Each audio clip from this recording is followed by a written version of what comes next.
370 जैसी धारा समाप्त होती है। विरासत और विकास का संगम होता है। भव्य श्री राम मंदिर का निर्माण भी होता है और इंफ्रास्ट्रक्चर के विकास में हम छलांग भी लगाते हैं कि 25 करोड़ से ज्यादा लोग गरीबी रेखा से बाहर आए। शिलान्यास भी मोदी जी करते हैं और उद्घाटन भी मोदी जी करते हैं। ये चेंज है। वर्क कल्चर भी चेंज हुई है। आज प्रेस वार्ता एक विशेष परियोजना को लेकर के है और हमारे मंच पर भारतीय जनता पार्टी के बिहार के प्रदेश अध्यक्ष भी हैं, सभी पदाधिकारी भी हैं। ये जो नरेंद्र मोदी जी के नेतृत्व में जो सरकार चली है, 11 साल उसको हो गए, वो सेवा, सुशासन और समर्पण की सरकार रही। देश हित में काम करने वाली सरकार रही है।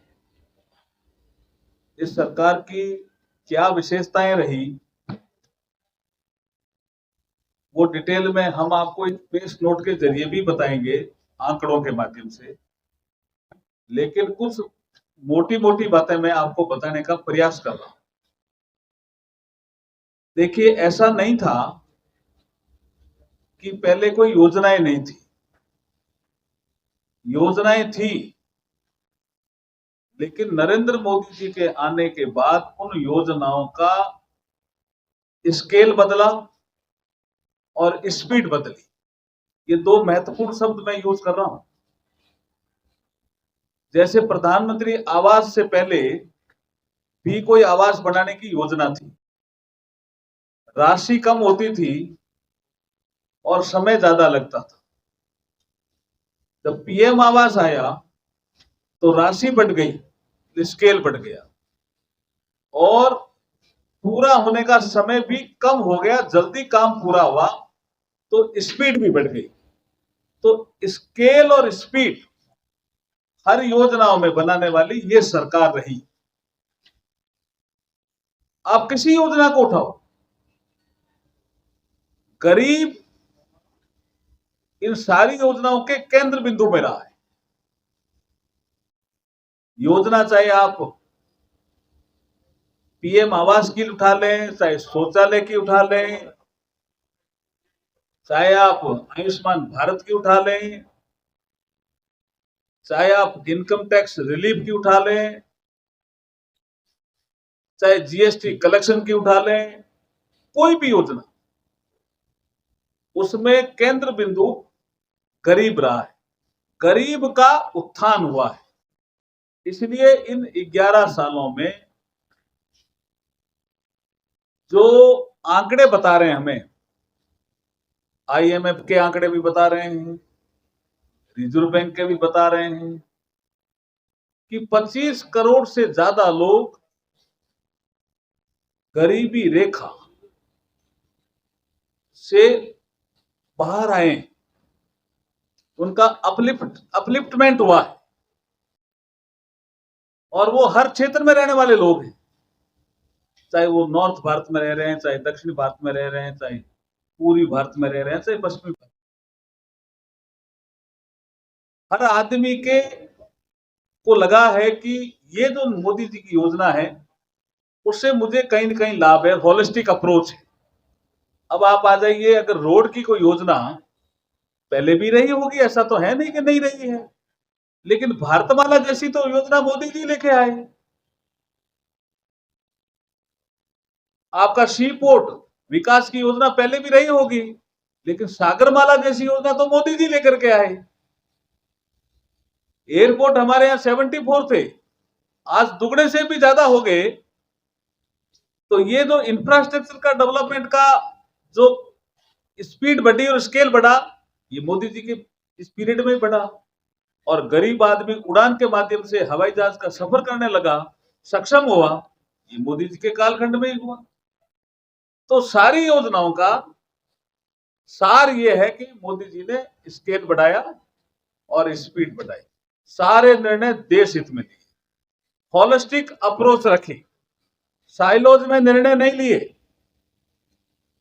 अगर कोई निर्णय लेना है और उसका इम्प्लीमेंटेशन का पार्ट है, उसको अगर हम देखेंगे नहीं तो कई बार हम शिलान्यास कर देंगे और 20 साल, 15 साल, 25 साल तक हम उसका उद्घाटन नहीं कर पाते थे। ये कालखंड भी देश ने देखा है। लेकिन मोदी जी के कालखंड में क्या है, शिलान्यास भी मोदी जी करते हैं और उद्घाटन भी मोदी जी करते हैं। ये चेंज है। वर्क कल्चर भी चेंज हुई है। काम करने के जो वर्क कल्चर थी ऊपर और सब जगह सब स्तर पे, वो चेंज किए मोदी जी ने। मोदी जी ने कहा भी देश हित में निर्णय लेना है, होलिस्टिक अप्रोच में सोचना है, अलग से कोई सोचेगा नहीं। और उसकी मॉनिटरिंग भी प्रधानमंत्री प्रगति के माध्यम से मॉनिटरिंग भी करते हैं। ये प्रोजेक्ट जल्दी पूरा क्यों नहीं हो रहा है, इस तरह की मॉनिटरिंग पहले नहीं थी। प्रगति नाम की संस्था का गठन भी मोदी जी के कालखंड में होता है। तो मेरा आज की प्रेस लेने का विषय यही है कि आप देखेंगे कि जीएसटी जैसी संस्था का विकास, मतलब उसका जन्म और उसका विकास जीएसटी काउंसिल जैसी संस्था का मोदी जी के कालखंड में हुआ।